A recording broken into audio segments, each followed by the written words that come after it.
Let's talk markets ahead of key economic data later this morning. Join us now, Kristen Bitterly, head of investment solutions at Citi Wealth.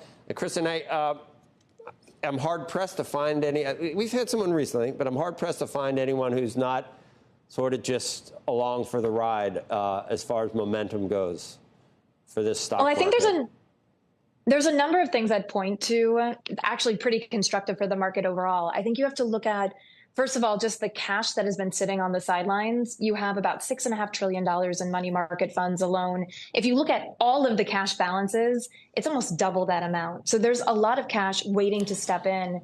I think also the trajectory of the Fed, when we look at the probability of a rate cut in September, that's now around 70%, with November pricing in at 100%. And so knowing that rates have peaked, that inflation, we're starting to see some cooling in that data. We're seeing cooling within the labor market as well.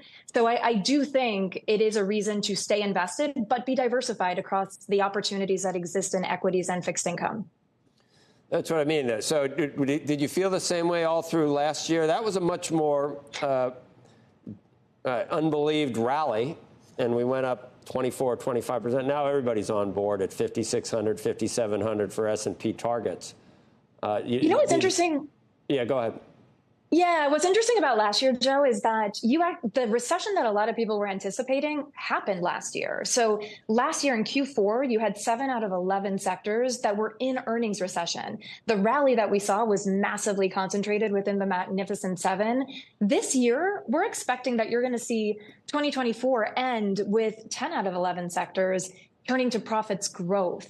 And so this broadening out story, while we don't necessarily see it in the share prices, we are seeing it in earnings. And we do believe that there's opportunities in that broadening story going into the second half of this year.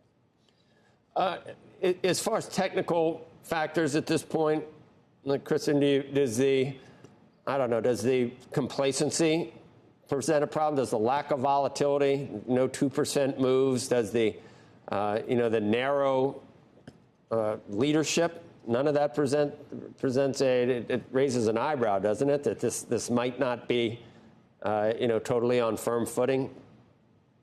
I think when you look at the overall index level, there's certainly a lack of volatility. And I actually think that's an opportunity. So for investors who are worried about elections, they're worried about geopolitics, they're just worried about light liquidity over the summer months, because volatility is muted at the index level, that gives you the opportunity to actually put some hedges on and stay invested.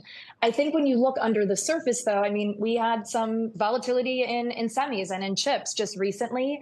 And so I do think from an idiosyncratic standpoint, you're seeing that under the surface. But at the index level, I would say take advantage to put on some hedges to stay invested, stay diversified, but get through the next couple of months. Okay, we'll check back, see whether that does come to pass. Kristen, thanks. See you later. Thank you.